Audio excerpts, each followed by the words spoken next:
दोस्त एक बार पुनः यूट्यूब चैनल शर्मा एजुकेशन पर आप लोगों का स्वागत है। अब 10th का फिजिक्स पहला चैप्टर से रिलेटेड जो इसमें बातें होगा उसके बारे में मैं बताऊंगा। अब है प्रकाश की किरण रे ऑफ लाइट। प्रकाश की किरण क्या होता है? हम लोग देखते हैं कि प्रकाश की किरण जब सूर्य से निकलती है तो वह हमेशा कहते हैं कि समांतर निकलती है। जब समांतर निकलती है तो और हमेशा सीधी निकलती है, और हमेशा क्या निकलती है? सीधी निकलती है।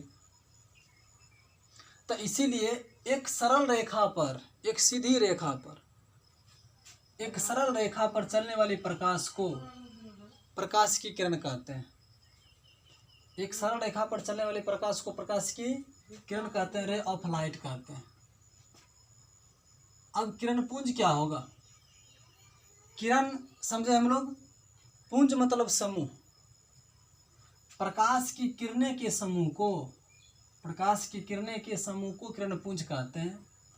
जब 2, 4, 10, 20 किरण यदि एक साथ प्रवेश करती है, एक साथ गुजरती है, तो वह प्रकाश पुंज हो गया, किरण पुंज हो गया। इसी को प्रकाश पुंज बोल सकते हैं, किरण पुंज भी बोलते हैं।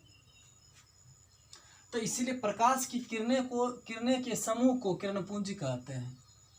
आगे बात समझ में? अब देखते हैं, किरण पुंज होते हैं 3 प्रकार का होता है। कितने प्रकार के होते हैं? 3 प्रकार के।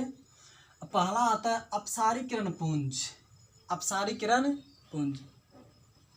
जब पहला अपसारी किरण पुंज होता है, इसको बोलते हैं इंग्लिश में डिवर्जिंग बीम। अपसारी किरण पुंज, डिवर्जिंग बीम। अब डिवर्जिंग बीम क्या होता है? अपसारी किरण पुंज क्या होता है? बिल्कुल आसान है। जो कमजोर छात्र हैं वह ध्यान दे के पढ़ें।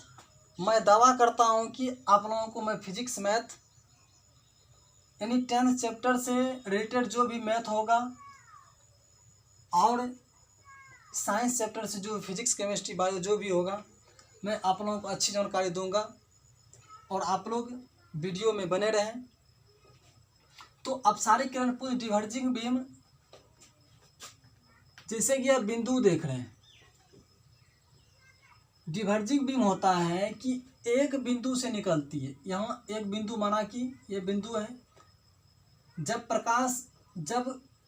किरण पुंज एक बिंदु से निकलकर, किरण पुंज यदि है तो 1 या 2 से अधिक, 2 या 2 से अधिक किरण होगा इसमें, तो एक बिंदु से निकलकर चारों ओर यदि फैलती है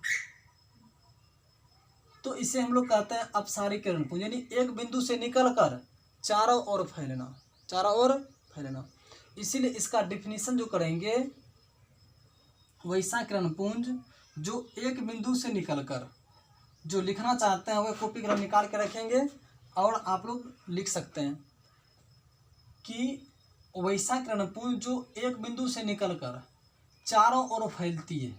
फिगर के अनुसार देखिए, फिगर से ही डिफिनीशन बन जाता है। फिजिक्स में ऐसा डिफिनीशन आता है जो कि हम लोग जब फिगर को समझ लेते हैं, जब फिगर ड्रॉ करते हैं, तो जब उसको समझाया जाए सही पूर्वक, तो फिगर से हम लोग डिफिनीशन निकाल लेते हैं। तो फिगर को देखिए आप लोग अस्थिर से कि एक बिंदु है, एक बिंदु से निकलती है 2, 4 किरण, 10 किरण, 20 किरण भी निकल सकती है।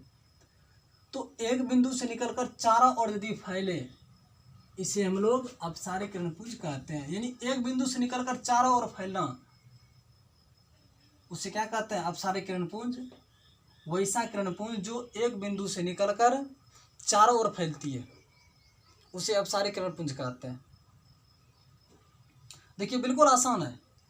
उसके बाद समांतर किरण पुंज, जैसे मैथमेटिक्स में कहते हैं कि समांतर रेखा, जब 2 रेखा को यदि दोनों ओर बढ़ाया जाए, इधर भी और इधर भी, कहीं प्रतिच्छेद एक दूसरे को नहीं करती है, तो उसे क्या कहते हैं? समांतर रेखा कहते हैं।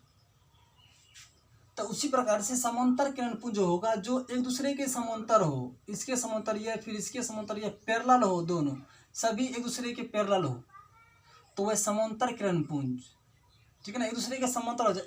यह भी इसके समांतर, यह भी इसके समांतर, यह भी इसके समांतर, यह भी इसके समांतर, यह भी इसके समांतर। तो यह हो गया समांतर किरणपुंज।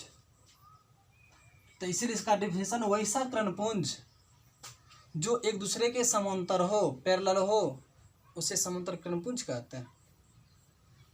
आगे बढ़ते हैं हम लोग। अभिसारी किरणपुंज कन्वर्जिंग बीम, कन्वर्जिंग बीम। अब देखिए कन्वर्जिंग बीम क्या होता है।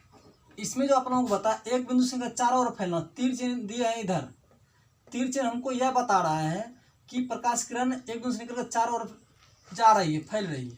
अब यहाँ देखिए फिगर को कि यह तीर चिन्ह इधर है, तीर चिन्ह यह डिनोट कर रहा है, यह सूचित कर रहा है कि प्रकाश किरण चारों ओर से आ रही है और एक बिंदु पर मिल रही है। देखिए कितना आसान है परिभाषा बनाना कि चारों ओर से आ रही है, एक बिंदु पर, चारों ओर से आती है, एक बिंदु पर मिलती है। इसे क्या कहते हैं? अभिसारी किरणपुंज कहते हैं। यानी वैसा किरणपुंज जो चारों ओर से आकर एक बिंदु पर मिलती है, उसे अभिसारी किरणपुंज कहते हैं, कन्वर्जिंग बीम कहते हैं। यहाँ तो हमें किसी को दिक्कत नहीं, आगे बढ़ाएं। चलिए अब देखिए पारदर्शी पदार्थ, कि पारदर्शी पदार्थ कहने का मतलब जिससे प्रकाश आसानी से गमन कर जाए, कोई रुकावट नहीं, आसानी से गमन हो जाए, वैसा पदार्थ जिससे प्रकाश आसानी से गमन करता है, उसे पारदर्शी पदार्थ कहते हैं, ट्रांसपेरेंट कहते हैं, पारदर्शी पदार्थ कहते हैं। आप लोग देखेंगे यदि कांच में हम लोग लाइट जलाते हैं, पूरी तरह से एक ओर से दूसरा ओर चला जाता है, तो इसका मतलब वह पदार्थ जो है, कांच जो हुआ पारदर्शी पदार्थ, पानी भी पारदर्शी पदार्थ, हवा पारदर्शी पदार्थ, तो यह सभी कैसा पदार्थ? पारदर्शी पदार्थ। इसीलिए आप लोग तैयार रहेंगे कि डिफिनीशन दे रहा हूँ मैं कि वैसा पदार्थ जिससे प्रकाश आसानी से गमन करता है, पूर्ण रूप से, पूर्णतः आसानी से, उसे क्या कहते हैं? पारदर्शी पदार्थ कहते हैं। अब पारभासी, पारभासी कहने का मतलब थोड़ा थोड़ा गमन करेगा, आभासी कम रूप से लगेगा, प्रतीत होगा कि नहीं प्रकाश किरण जो है, प्रकाश गमन थोड़ा थोड़ा करती है, लेकिन पूर्ण करती है, लेकिन पूर्ण तरह से नहीं, थोड़ा थोड़ा, अंशतः, कम रूप से। इसीलिए वैसा पदार्थ जिससे प्रकाश आंशिक रूप से गमन करती है, आंशिक कहने का अर्थ कम रूप से, समझ रहे हैं ना। अब कम रूप से जब प्रकाश गमन करती है आंशिक रूप से, उसे क्या कहते हैं? पारभासी पदार्थ कहते हैं, ट्रांसल्यूसेंट। वैसा पदार्थ जिससे प्रकाश आंशिक रूप से गमन करता है या करती है, उसे पारभासी पदार्थ कहते हैं। अपारदर्शी पदार्थ, ओपेक्यू, यानी वैसा पदार्थ इसमें पढ़े कि आसानी से गमन करेगा, इसमें कम रूप से, इसमें बिल्कुल नहीं, समझ रहा है ना, इसमें बिल्कुल नहीं होगा। अब देखिए कैसे, कि वैसा पदार्थ जिससे प्रकाश गमन करता ही नहीं है, करता नहीं है, उसे हम लोग अपारदर्शी पदार्थ कहते हैं। जैसे लकड़ी ले ली, लकड़ी में कितने टॉर्च जलाइए, इस ओर से उस ओर नहीं जाएगा, एक भाग दूसरा भाग प्रकाश गमन नहीं करेगा, इसीलिए प्रकाश गमन करता ही नहीं, आंशिक रूप से पूर्व तक कुछ भी नहीं, तनिक भी नहीं। लोहा उसमें भी नहीं, पत्थर, ईटीसी, बहुत सारा उदाहरण हम लोग दे सकते हैं। तो आप लोग इस वीडियो को देखें, और यदि आप लोगों को यह वीडियो अच्छा लगे तो हमें कमेंट्स बॉक्स में जाकर कमेंट ज़रूर करें कि आप लोगों को यह वीडियो अच्छा लगता है कि नहीं। कमेंट बॉक्स में जाकर कमेंट ज़रूर करें, और आप लोगों से निवेदन है कि एक सब्सक्राइब करें और बेल आइकन को दबाकर सब्सक्राइब करें, जिससे कि मेरे वीडियो का नोटिफिकेशन आपको सबसे पहले मिल सके। धन्यवाद।